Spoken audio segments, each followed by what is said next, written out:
आज नो तारीफ, नो फैनगिरी, सिर्फ और सिर्फ सच बोलेंगे। एक बात बताओ, क्या देखी हो आज तक भोजपुरी में कोई ऐसा सैड सॉन्ग जो आपको बार बार सुनने पर मजबूर कर दे, जो अतीत की गहराइयों में खोने पर मजबूर कर दे और दिल जोर से धड़के और पूछे कि क्या इतने सालों शोहरत और पावर स्टार से दिखने वाले इंसान की जिंदगी में भी कोई एक कोना है जो अभी तक खाली है? क्या इमेजिन कर सकते हो आप लोग कि एक इंसान के पास सब कुछ है,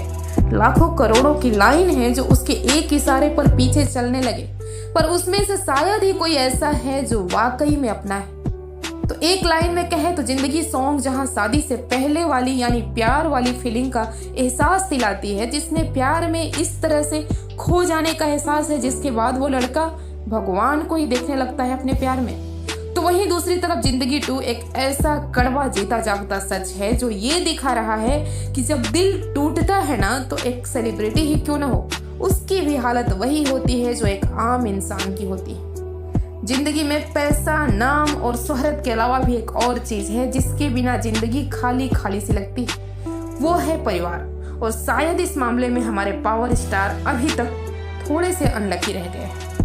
खैर, गाने के लिरिक्स से लेकर आवाज तक में ऐसा दर्द और जादू भरा है कि दिल बार बार सुनने के लिए बेचैन हो रहा है, और उतनी ही बेहतर तरीके से शूटिंग, एडिटिंग और मिक्सिंग भी किया गया है। अभी तक भाई गाना ट्रेंड में नहीं आया, ज्यादा से ज्यादा शेयर कीजिए, लाइक कीजिए और मेरे चैनल को सब्सक्राइब करके बेल आइकन भी प्रेस कीजिए जल्दी से, ऐसे ही भोजपुरी की साफ सुथरी खबरों के लिए।